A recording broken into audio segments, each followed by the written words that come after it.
Great. So we're admitting everyone. Great. Welcome. Okay. Welcome, everyone. Bonjour à tous et à toutes. My name is Emily from the Career Advising and Transition Services Office at the McGill School of Continuing Studies. I'm here today with another cat, Diana, if you want to say hello. Hello, everybody. Hello, everyone. And we are also here with our facilitator, Craig Thomas. I'll introduce him in just a second. I just want to welcome you all to Power Skills. It's already the third edition, and this year's theme is Lives Transformed, Our Post-Pandemic Era. We're so happy that you are joining us today. I just want to recognize that we at CATS acknowledge that our work in Montreal takes place on the unceded Indigenous lands of the Mohawk Nation. I just want to play a quick short video on this. 1 second, please.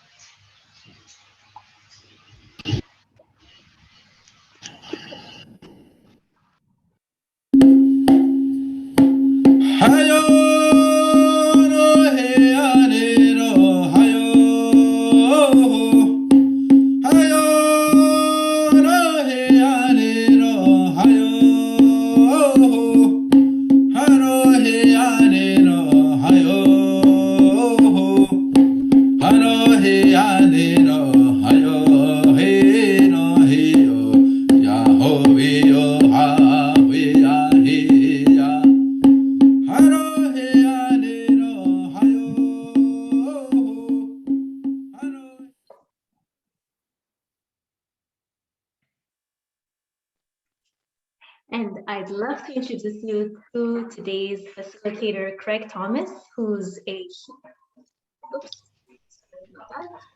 Hello, everyone, and welcome to this exciting episode or this exciting session today, where we will be speaking with Linda Mota, who is actually the VP HR for her firm, Topanga Inc., and the chair for the Women in Leadership Montreal Chapter, who is renowned to be passionate about people, strategic leadership coach, and also driven to develop strategies for the organization. And in her bio, Linda spoke to her strengths, which include employee relations, employee engagement, law, culture shifting, team building, designing strategies for organizations. And based on her records thus far, we found that she has been quite credible and quite positive in her outlook, and we welcome her today, and we look forward to hearing your views as well. Thank you very much, Linda. Thank you, Craig. Thank you so much. Let me just share the presentation.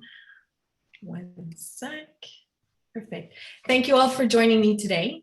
Thank you, Greg, for that great introduction, and to CATS for having me here today.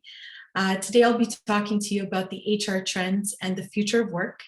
We're going through some major transformations when it comes to the workplace, and we'll be talking a little bit about what the HR trends are and priorities for the year, what we're seeing, and what the future of work looks like. So Greg's done a great introduction, so I won't bore you with my background and history. Sorry, we're perfect. So we'll be talking about the HR trends. We'll be talking about the new ways of working, workforce transformation, employee well-being, employee experience, diversity, equity, and inclusion, talent acquisition, and talent management.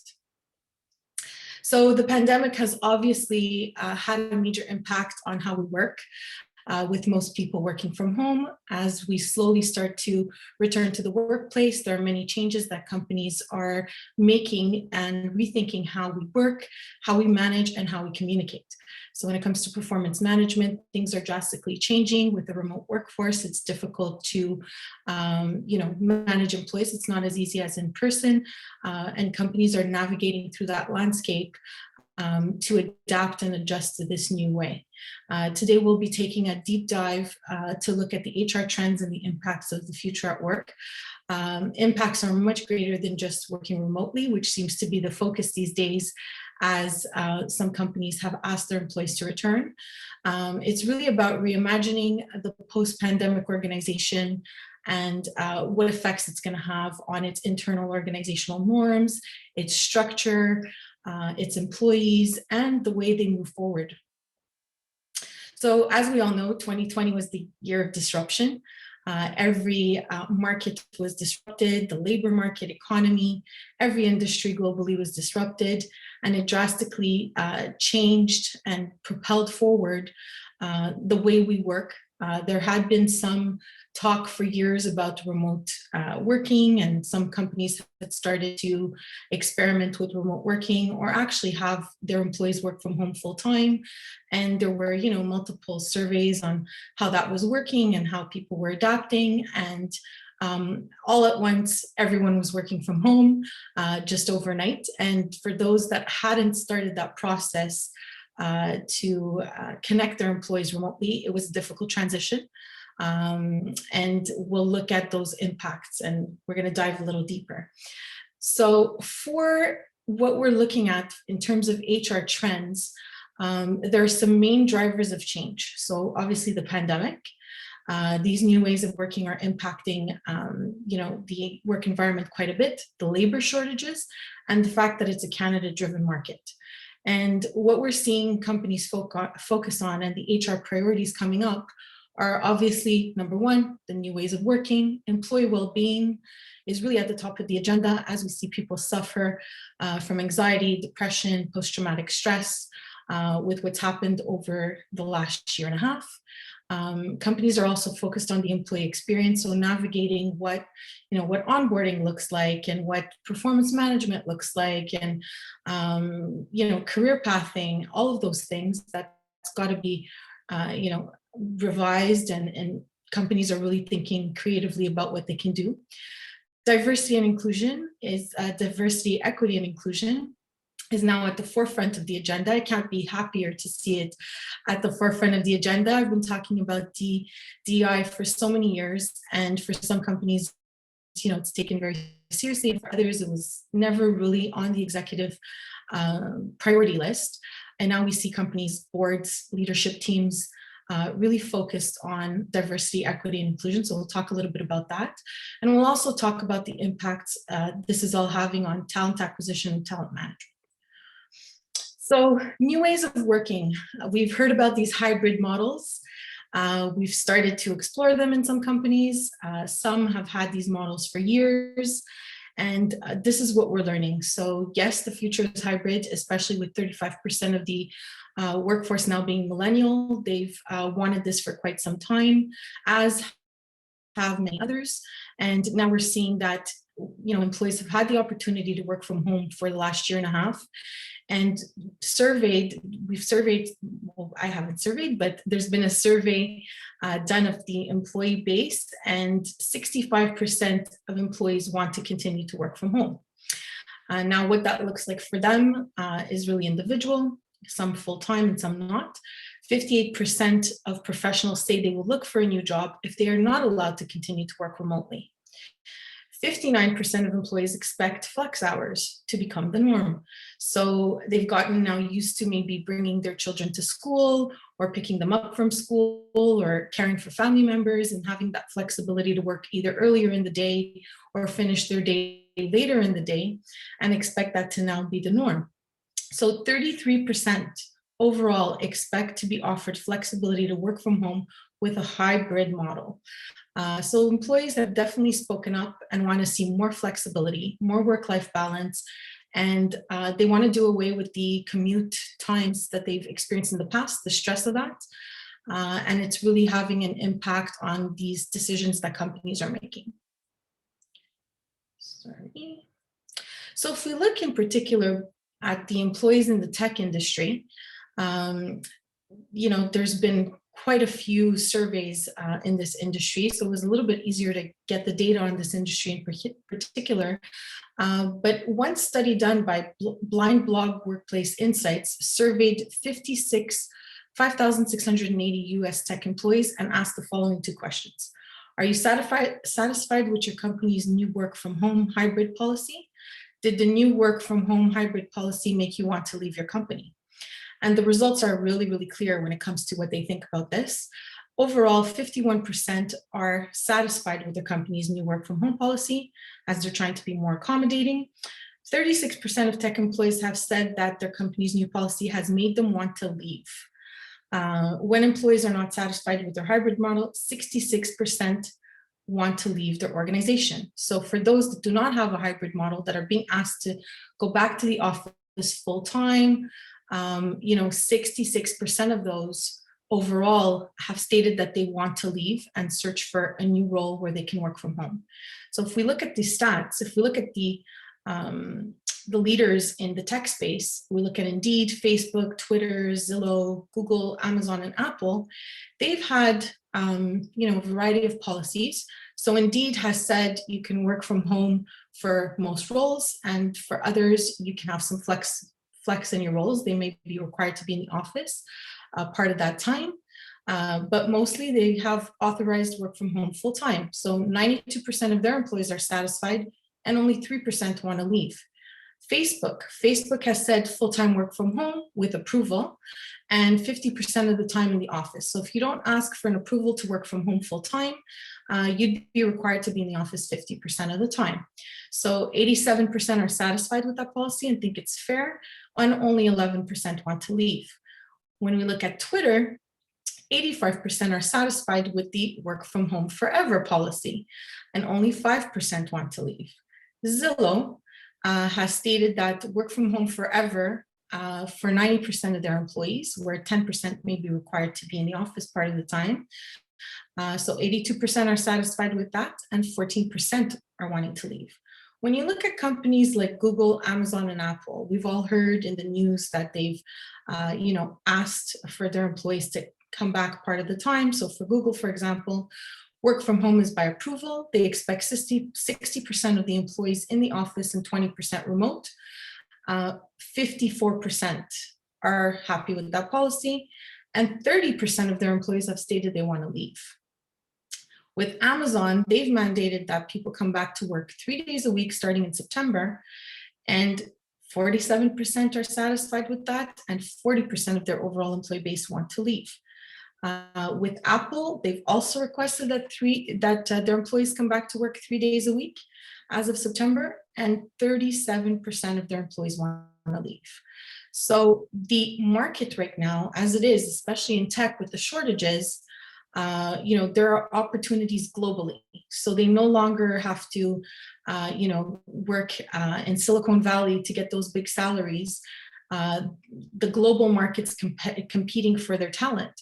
So they're getting job offers through LinkedIn on a daily basis and have opportunities. They may not be the Apples of the world, but they're certainly challenging opportunities that pay them probably as much as they're making in Silicon Valley or in other metropolitan cities, and they can work from home full time. So that's a main factor. So 64 of employees surveyed overall prefer working from home over a $30,000 raise. They would prefer to forfeit a $30,000 raise than be asked to work in the office full time. Sorry.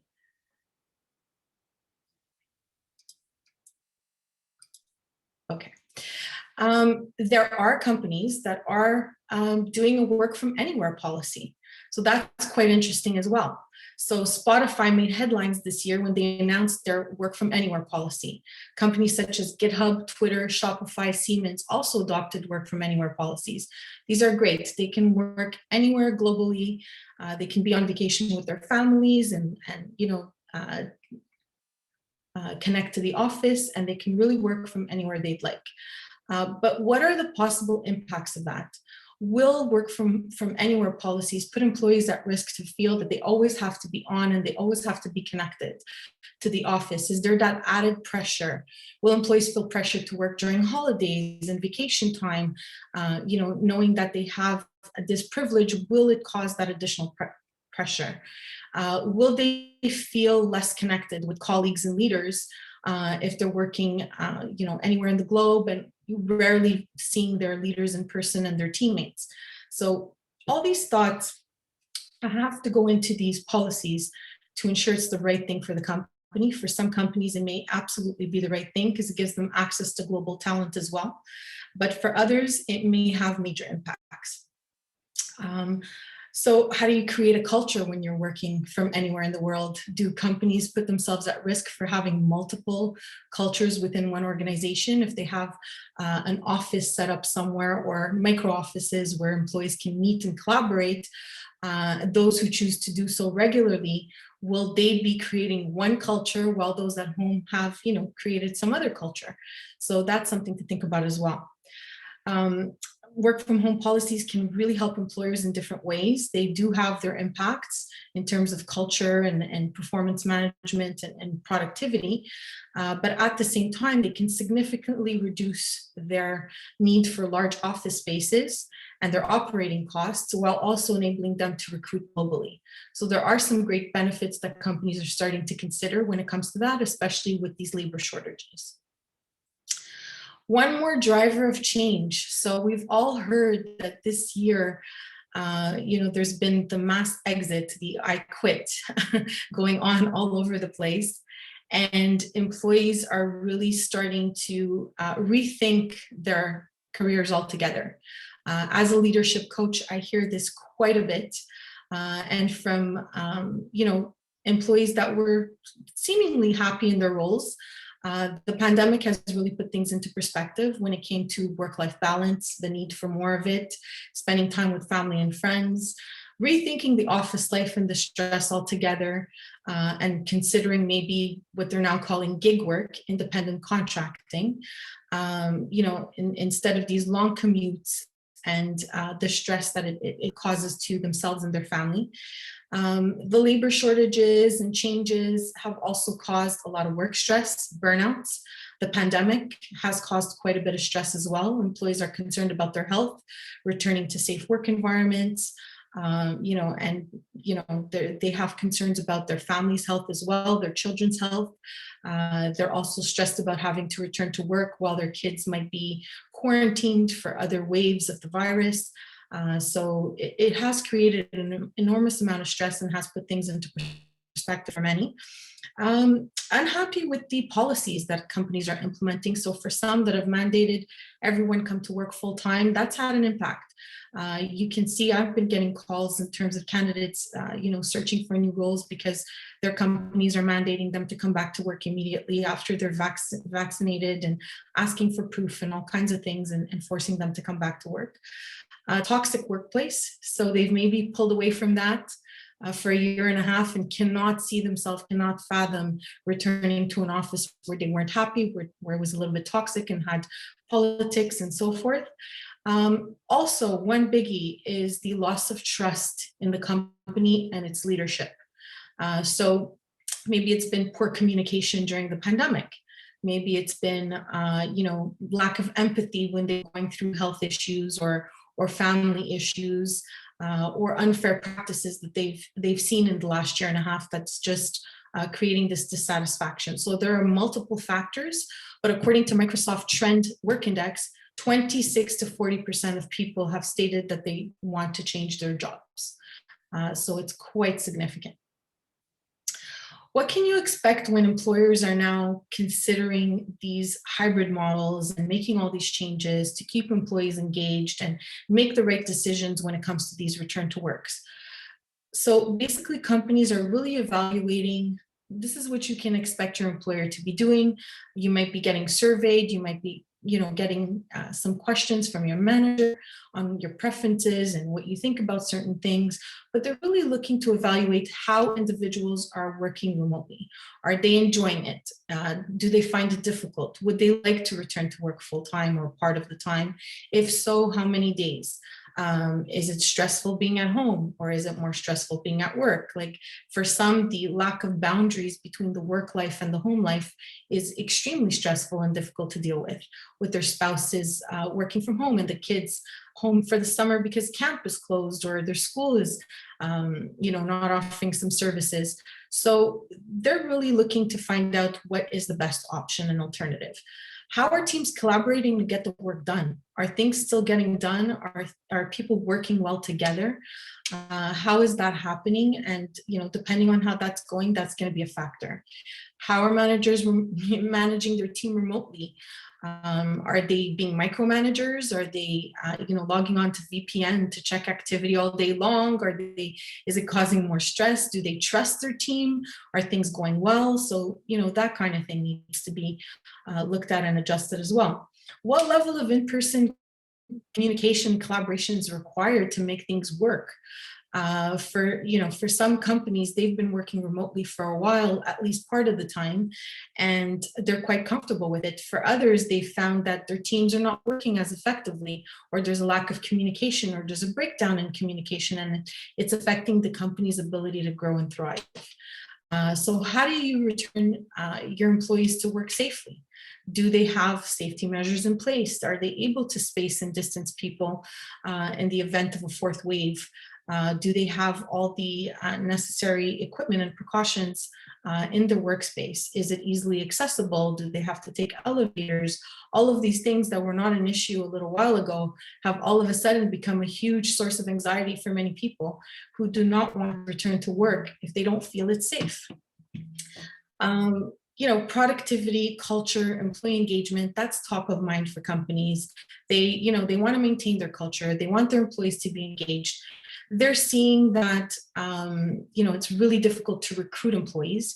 They're seeing some turnover, so it's also difficult to retain employees who are being presented with all these new opportunities. So they want to make sure that they're taking everything into consideration. Most companies are considering a hybrid model. You see anywhere from 1 to 3 days a week being offered, and for some full-time. So it's not going to look the same for any two companies. They have different operations and ways of working, and I think it's a question of time. Companies will be trialing certain new ways of working for a while and seeing how that works, and maybe changing it, or moving gradually, starting with 1 or 2 days a week and then progressing to 3 or 4 when they feel comfortable.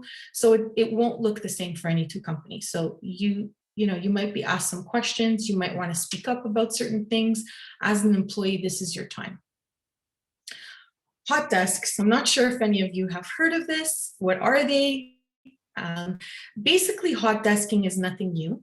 I've worked for a company in the last couple of years who had the hot desk system, and it worked, I would say, fairly well. There were some challenges, but it worked quite well. Hot desking is really where the company has already put in place a work from home program, and they have a limited number of spaces, and they utilize most of their space as collaborative space. So you'll see that, maybe the desks are smaller. It's really just a small spot where you can work off your laptop and maybe meet with a person or two. But most of the space is going to be utilized as an open concept, so employees can collaborate on projects, or there'll be more meeting rooms assigned and less space. So you would see, maybe if you have 100 employees, maybe there'll be like 40 or 50 desks. Or 60 desks, which means that yes, not every employee has a desk, but it also means that no one has an assigned desk. They basically have days where they can come into the office to collaborate with their colleagues. They take the first desk that's available, or there's a booking system where they come in and they book their desk for the day or for 2 days, and they work from that desk, but it's not their personal space. They don't have, their pictures and all of that at their personal space. They're mostly working from home and only come in for collaboration. So this is something that, tech companies have been doing for quite some time. And more companies are considering this with their workforce wanting to work from home. They're starting to question why they would need such a big workspace, and is it an effective use of space? So most companies plan to reduce their office space by 30 to 40%. The candidate market and its impacts. So the pandemic is not the only impact on the labor market right now. It's a candidate-driven market. We've heard this for a while. We've heard of labor shortages in HR for the last, I can't tell you, 5-6 years. Even maybe longer. But now we're really starting to see how it's affecting organizations and their ability to grow, affecting their capabilities. It's a real candidate-driven market. It's forcing employers to look at their offer more seriously and improve their value proposition, meaning, the benefits they're offering, the working conditions, the flexibility, the work from home, the programs, the support, any, additional perks that they can offer. They're really looking to create a package where they're attractive to candidates, because the salary is no longer the only factor. Employees are looking for, yes, they're looking to be compensated fairly, but they're looking at everything else. They're looking at the flexibility, they're looking at the vacation.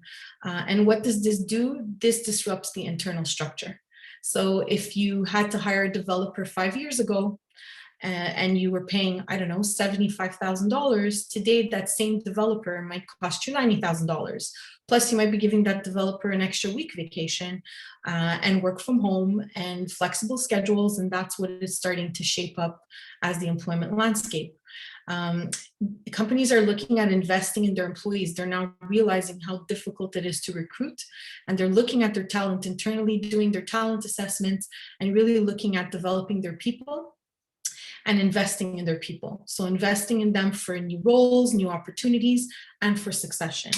They're also looking at developing their leaders. So I've got quite a few requests for leadership development programs and coaching. They want to ensure that their leaders are equipped with the skills and the skills and the ability to manage these remote workforces along with, in person.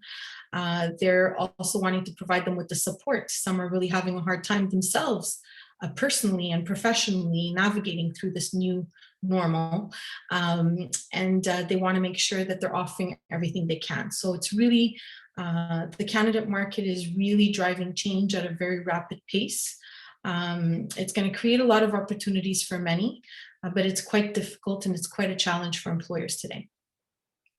So what are employees' expectations? Their expectations have changed. Some of them are the same, but they're really, more vocal about them now than ever.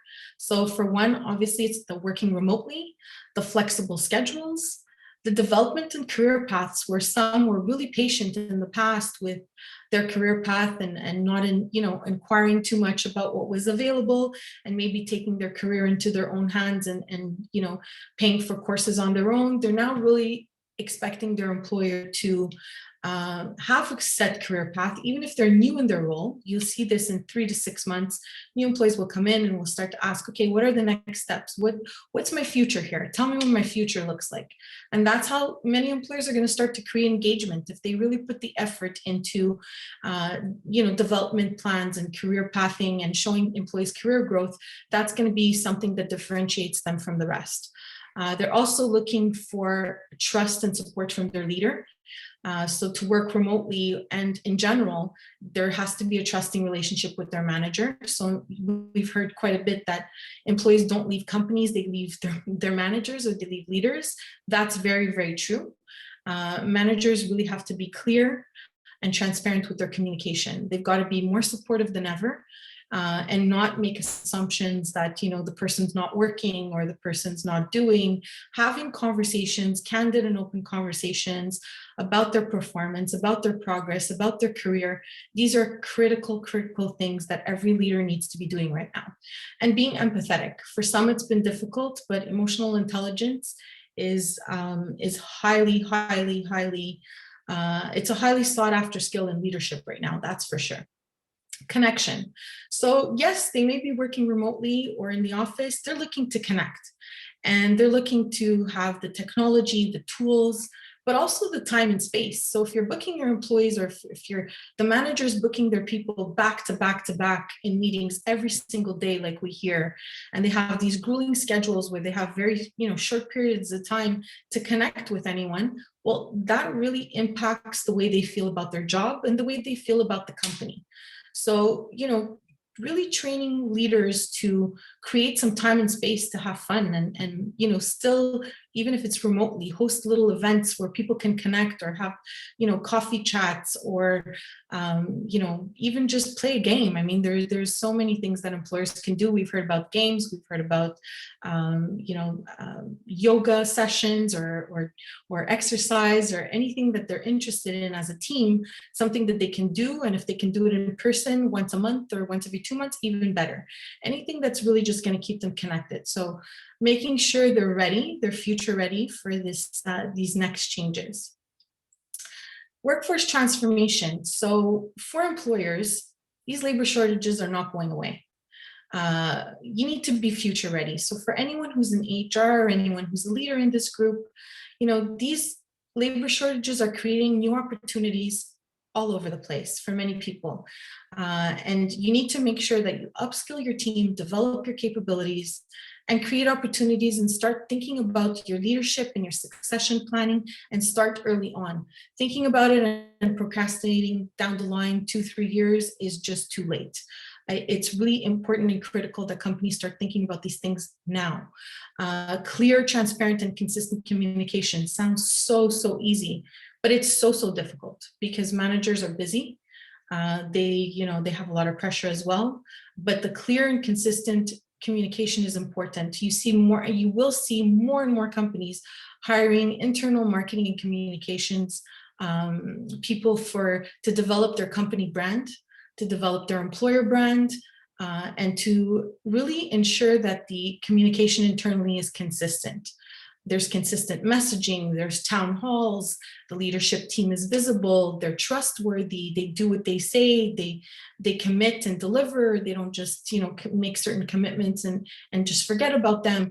If they're surveying employees and looking at employee engagement surveys, and then getting those results and doing nothing with them, well, you're contradicting what you say you're going to do. So develop your leadership team, be clear, transparent, and consistent. Get creative with your employee value proposition. If you want to stand out from everyone else, be a good employer and get creative with your compensation structure. Think about things like stock options, if you can, for senior level employees that you want to attract. Improve your benefits plan. Your policies, your ways of working, everything should be very clear. If you're implementing work from home and flexibility, be very clear with that. Not that you offer it and then you're upset because people are never in the office. Well, you either do or you don't. Be very clear with what you're communicating and make sure that your employees understand what they're getting. Employee well-being. So that's the second trend that we're seeing in terms of HR, a focus on employee well-being. It's, over the last year and a half, so much has happened, and it's really having an impact on people. 1 of 5 Canadians is actually experiencing symptoms of depression, anxiety, or post-traumatic stress, attributed to so many different areas.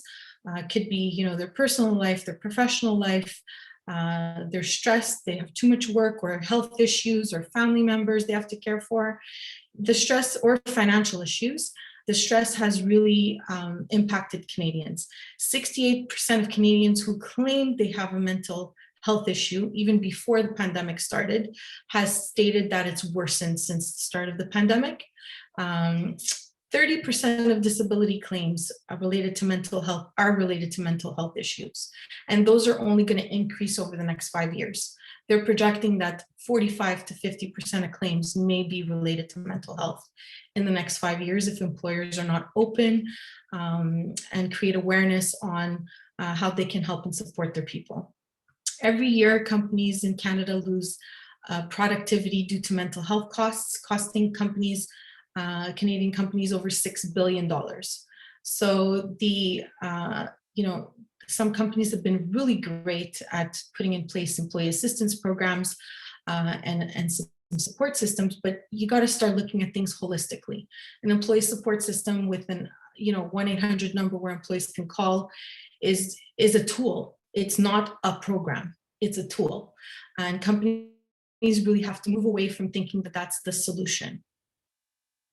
So according to Psychology Today, 2/3 of adults say they feel more stressed and their sleep quality has decreased in the last year and a half. 50% say they have gained some undesired weight, 1 in 4 adults is drinking more. And the reasons are basically job change, job loss, lack of boundaries between work and home, health concerns, financial concerns, lack of access to gyms, lack of access to social support and interaction with family and friends. And the impacts it has in the workplace, the impacts not only in the workplace, well, at work, it would impact their productivity and their focus, and it would also impact their personal relationships. 5 million Canadians filed for divorce during the pandemic, an increase of 30%. Increase in conflict, domestic violence, abuse, and only 23% state that they feel comfortable disclosing any mental health issues in the workplace for fear of losing their job or being judged for their mental illness. So what do we need to do? We need to start normalizing and supporting mental health issues in the workplace. Companies are doing many, many things, extraordinary things. And some of the things that they're doing are, mental health days, acknowledging that some days you get up and you are burnt out and you really cannot function, and that's okay. You need a break. And, making that okay, normalizing that in the workplace and being honest about it instead of saying, my car broke down. Well, no, I'm really exhausted and I need a day. And can I have that day one day this week or tomorrow? And being able to speak to your manager openly and candidly without being judged. Awareness training on mental health, like destigmatizing these health issues. Being able to train colleagues and managers, everyone in the workplace, about recognizing signs and symptoms and knowing what resources you have internally to help each other. The resources, offering more resources such as access to therapy. Some have employee assistance programs, coaching, just regular check-ins with people, a conversation with a colleague. I noticed that you seemed a little bit tired in the last meeting. Is everything okay? Or just, catch up over coffee. And, sometimes a good little venting session helps. And employees feel appreciated and recognized. Leadership support. So developing your leaders to be more supportive, empathetic, and less judgmental. So, she's depressed. Well, that's it. We need to replace her. I've been in HR for 25 years, and I don't know how many times I've heard this.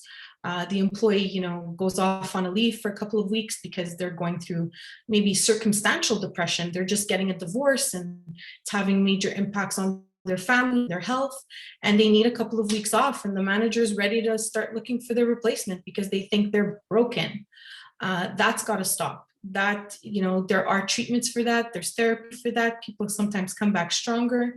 They've had time to rest. They've had time to sort out their issues, and, they've moved past it. But that's got to be something that's discussed in the workplace. Proactive leadership, recognizing signs, as we said earlier, and keeping issues confidential, making sure that people are valued and respected and that their issues are treated confidentially and with respect. Health breaks in programs. So as we were talking about before, little coffee chats, health breaks for exercise and yoga, increased funding for memberships and addiction programs, financial consulting. For some, it's about the finances, and they find that quite stressful and can't focus, while having the resources that they need to support that. Sorry, here we go. All right. So the employee experience, another focus this year is on employee experience. And what does that mean? Really, looking at working at a company from the employee's lens and not so much from what management or HR thinks people need, having open conversations with people to really understand what it is that they need to thrive. Is it tools? Is it more communication? Is it better leadership? What do they need? Speaking to people is the best way to really understand what those needs are without making assumptions. 35% of the workforce today is millennial, and they have different expectations. They have similar expectations to other generations, but their expectation comes a little sooner in the work environment. They're expecting that, they join the workforce and things are clear. Policies are clear, their work is clear, they've got clarity on their role. What are my objectives? How do I contribute to this overall picture? Am I going to be included in the decision-making process, even though I'm not a manager? Are there opportunities for me, even if they're not management roles? Are there opportunities for me when it comes to stretch projects or global opportunities? Like, what is the deal here? So companies that are accustomed to, you'll perform and we'll see what we'll do with you in a couple of years, are going to be sadly mistaken when it comes to this new norm. You've got to have things together. So a focus on how you create a productive environment is really, really important. Creating an engaging environment, an environment where people feel valued and appreciated. How many times in the last couple of months have I heard people say, I want to leave my job because I don't feel appreciated. I've been working so hard. I've been working 12-hour days during this entire pandemic, and I do not feel valued or appreciated, and I'm done. And they've been in these roles for 10, 15 years, and they're ready to just walk away without a conversation. So you want an environment where people are accountable, where things are, where people are treated fairly, where skills are really looked at individually and leveraged wherever there's an opportunity, so they feel valued and there's an opportunity to grow and learn. So that's really, really critical. An enjoyable environment, an enjoyable place where teams have trust, and the organization works hard at creating a sense of community and belonging, inclusivity, and there's opportunities to connect in different ways so they feel supported. The next area of focus for HR and for companies is diversity, equity, and inclusion. So we've heard quite a bit about diversity, equity, and inclusion over the last year.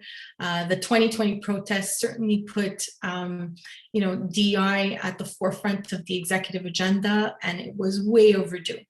Boards and executive teams are now prioritizing DEI programs. They're learning more about the benefits of DEI programs. It's definitely a proven fact. Companies with diverse workforces outperform companies that do not have them. And why is that? So one of the questions I always get when I talk about DEI to clients is, why? What makes it different? How does that really work?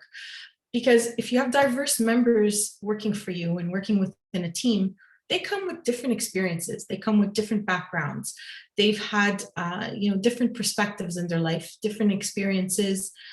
They've had other jobs. They've had other life experiences, professional experiences, and they can really bring a different perspective and understanding to your client's needs. And that's the differentiator is, we tend to hire what we're comfortable with and surround ourselves with what we're comfortable with. But the truth is, you do need diverse opinions and diverse ways of working to grow. And that's what companies are starting to realize now. I'm excited about this because I'm also part of the Women in Leadership Foundation, and we've been talking to government, and they're starting to invest money in DI, and it's a great time. So we will see more funding, more investment from the government to support DI initiatives when it comes to hiring, promoting and training women, Indigenous workers, workers of color, and different ethnicities. So that's a huge plus. Companies are creating programs with clear objectives, so that's going to create new opportunities. So when it comes to promotions and when it comes to new roles, there should be more of an openness when it comes to that. This is not an overnight change. For those that think that they can implement a program and overnight everyone's just going to be kinder and happier with all this and all these opportunities will start to flow, this is a process. It's going to take time. And the start of the process is with communication. Really creating awareness on why things need to change and how they'll change for the better and what needs to be done, and being more practicing. It's like a muscle, practicing in meetings to include others. And you might see a colleague that is quiet in every meeting, and you may start to ask for their opinion. We haven't heard from you, so what do you have to say about this? And they may, shudder the first time and not want to say anything, but they will come around, and that's what you want. You want to make sure you're including everyone, you're listening to everyone's ideas, and you're taking into consideration what they're saying, not just listening to people and not doing anything about it, really listening and being open-minded to change. And more representation in these senior roles will definitely have a change will have an impact on the change within organization. So for example, a leadership team that I was working with was comprised solely of men. They were 20 men, and they decided to add 2 women to the executive team. And all of a sudden they started to look at the flexibility, because they were mothers, the flexibility policies and the work from home policies and maternity leave and parental leave. They started to bring these things to the table, and change started. There were things that they knew that they hadn't been listening to, and they started to see that, you know, how important this was to these women, and it must be important then to the rest of the women in our organization and families. And it's had a real impact in their organization so far. Talent acquisition, I call it the chase these days. As I recruit for some of my clients, it's really the chase. So where a couple of years ago, you could reach out to, you could post a position and have, depending on the role, you could even have 100 to 200 CVs being sent to you. You may have 5, you may have 10 if you're lucky. And of those 5, they may not necessarily be the type of candidates that you're looking for. You will reach out to maybe 70, 80 candidates on LinkedIn and hear from 4. So it's quite different from the landscape. The talent acquisition landscape is quite different from what it was before. And these talent shortages are making these labor shortages are making recruiting very, very difficult. Employers are, again, another driver of change, because employers are having to look at everything. They're having to increase salaries for these to hire new talent. They're offering signing bonuses. That's something that we heard was very popular in the US, but all of a sudden it's come to the forefront here in Canada as well, and companies are offering signing bonuses. They're offering more vacation time, more time off, more PTO days. They're starting to look at recruiting globally because they can't fill their mandates here. They're increasing their salaries. They're obviously looking at flexibility and work from home, but it's really, really changing the way companies recruit. They're having to go case by case, where before there was a range.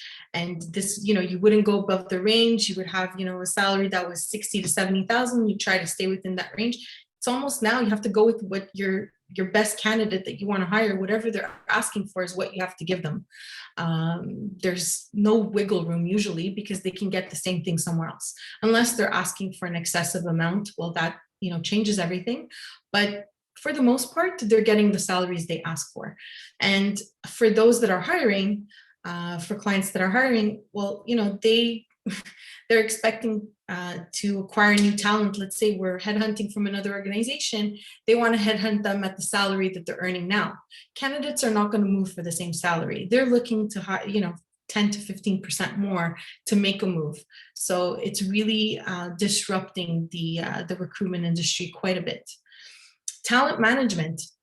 Well, as we just spoke about, it's increasingly difficult to recruit and train new hires. So they're looking at making sure that the whole process in terms of the employee life cycle is looked at carefully, and again, from the lens of the employee. So onboarding, which most companies haven't done very well at to begin with.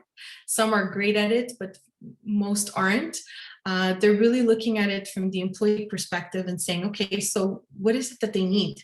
If they've been hired and they've been hired remotely, what can we do to make this easy on them?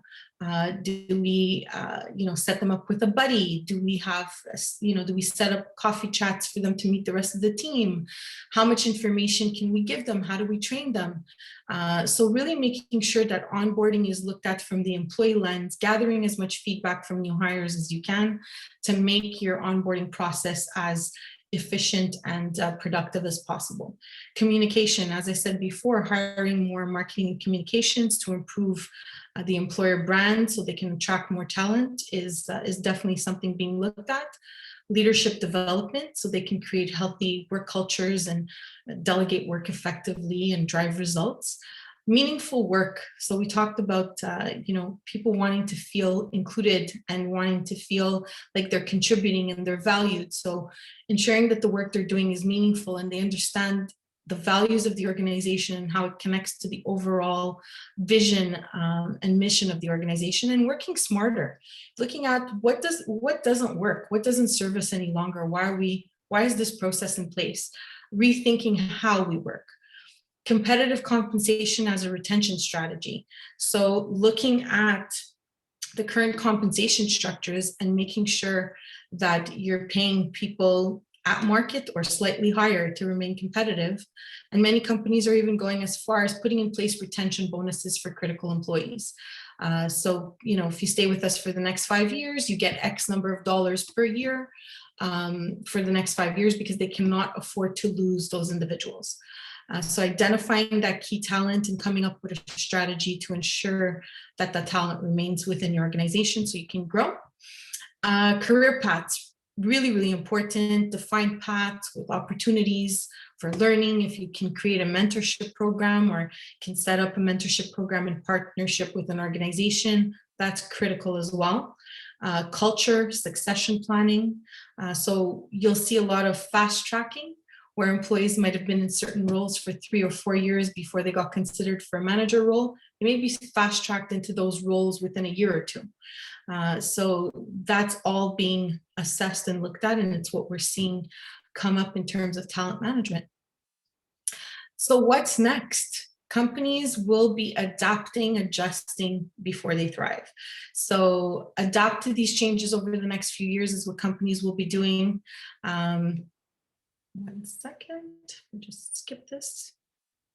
Yeah, sorry, it just keeps going to the last slide. And it's really just going to accelerate the pace of change in the workplace. Automation, digitalization, we've already seen it. That's only going to continue. That's great, but in some industries, it will actually, the automation portion will actually eliminate certain jobs. So there will be a lot of, retraining for new careers. Companies will be looking at hiring more contractors. So as employees grow tired of, the day-to-day in the corporate world and decide to go off on their own, that's going to create a new market where employers will tap into these contractors to fill their voids within their organization. And they'll be making adjustments along the way. Nothing's set in stone. They'll probably be trialing different programs and different ways of doing things, and then adjusting along the way. And the last thing I want to leave you with is that there's never been a better time than right now to think about your career and think about what you want to do. It's really, really the time. The opportunity out there is endless. You can even decide to go off on your own. You can decide to become a contractor, do some consulting, open up your own business. The opportunity is there, and there are endless opportunities for you. So I wish you all the very best, and thank you so much for attending my session today. I appreciate your time and hope you learned a few things. Thank you. Thank you very much, Linda, for your inspirational and motivational talk. I mean, at the beginning, it was really just about facts, but then we are now empowered to take charge of our own destiny, and we really appreciate that level of insights. Just looking at the time, but we recognize that we have a few questions in the forum. And so let me just go right into it and ask, what's your view on either the vaccination question, the elephant in the room, in terms of should employers inquire as to their employees' vaccination status, and employees are having anxiety as to whether or not they should disclose. What's your take on that, and what is happening now in the marketplace? So what's happening in the marketplace is that some employers are just asking, right? They're asking for proof, they're asking their employees, and that does go against their human right? So you cannot impose. In certain industries, you might be able to impose. So for example, in the health industry, you might be able to impose that all employees get their vaccine. It's normal. They're treating patients that, have weak immune systems and so forth, and can have major impact on their health. But in most other industries, you cannot impose for anyone to get a vaccine. So it's a tricky area. So if you're feeling the pressure from your employer to get vaccinated, but you do not want to get vaccinated, you are not obliged to get vaccinated unless there's a part of your job that requires it. So for example, There's one employee that I just placed at a company that needs to travel globally on a monthly basis for work. And her, the company was really clear about not, being able to pay for all these quarantining 2 weeks when they get to the country, quarantining 2 weeks when they get back. So in that case, they can ask you to get your vaccine. You can refuse and not accept the role, but it was a prerequisite of that job that the person be vaccinated and maintain their vaccination. So if there's other shots that they need to get after that, that they maintain that. But aside from that, very few companies will be able to impose this. Thank you, very interesting. But let us focus a little bit more on the employee, because a question here says, as it relates to soft skills in the evolving environment, which soft skill or workplace skill do you think is critical now, given the environment we're in? What should we focus on as an employee? As an employee, the soft skill for me, the top soft skill right now is emotional intelligence. And the reason I say that is, especially remotely, and I'm a people person, I find it very easy to speak to people and read people. But when you're working with people remotely, it's difficult. It's difficult. You don't have those cues, those nonverbal cues as if you're in a meeting with them in person. So emotional intelligence is really, really important. It's going to help people communicate better. It's going to help them be more empathetic, better team players and team leaders. Okay, thank you very much. And I have two more that we wanted to put forward.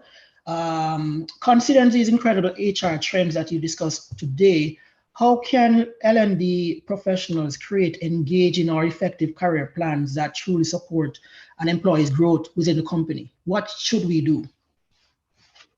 Sorry, can you repeat that? How can learning and development professionals create engaging and effective career plans that really support the employee's growth within the company? Yeah. So what would I focus on? It really depends on the organization. It's really going to be dependent on the organization. And in some sectors where there's a shortage, you need to accelerate the pace. That's my recommendation. So for example, in tech, some employees really enjoy working independently and others really aspire to become a leader. If you don't accelerate the pace at which you develop those individuals, you'll lose them. So really ensuring that you speak to your people, you know what their plans are for the future, their career aspirations are, and really use that as your compass to develop your plan. Okay, and final two questions. What are the perks you're seeing? I noticed you mentioned sign-on bonus, but what are the consistent perks that are being put forward or thrown at candidates now to kind of, will them on and bring them on board? What is good? And the final question is, how do you see the Great Resignation in our Canadian marketplace? Is that a real thing, or is it just something for the United States and other markets? It's a real thing.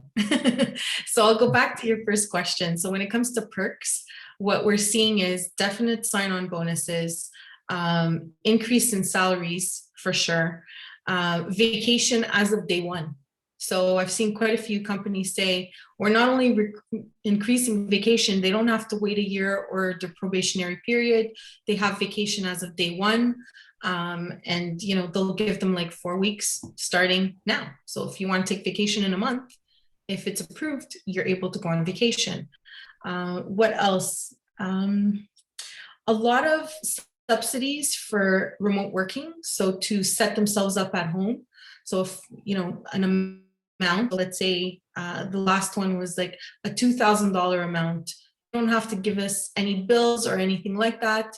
If you want to buy a desk of $100, you can buy a desk of $100. If you want to buy a desk of $1,000, you can do that. But here's, this forfeitary amount for you to set yourself up at home adequately. So these are the type of things we're seeing. Thank you very much. So guys, I want us to just thank Linda for such a powerful presentation. As you can see here on the screen, her contact details are listed.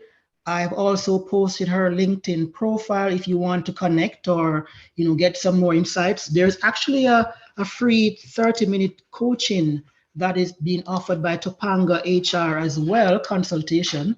I'm trusting that members of this panel or this session would gladly jump at it. But thank you very much, Linda, for your insights. And I really, I need to go and Google some more hot desking, because that was one that was very impactful for me. And other participants here, thank you very much for joining us once again for the power skills session. And yes, and thank you, Linda. And we do have another set of sessions coming up. There are 64 left, and they're really packing up. So thank you all, and have a good day. Thank you. You too. Thanks everyone for joining. Linda, before we leave, I just wanted to ask you if you are okay with sharing this presentation with our attendees. Sharing the actual presentation? Yes, it's because someone in the chat was asking if you could share the presentation with them. No. Okay, I'm sorry, because we can replay the session because it's live on Facebook, so all good. You can rewatch the session on Facebook. You are welcome to do that. Thank you so much, Linda. Thank you. And thank you all. Have a good day. Have a good day. Bye-bye. Have a good day. Thank you, Linda. Thank you so much. Thank you. Amazing presentation. Have a good afternoon. Bye. Thank you, Craig, Diana.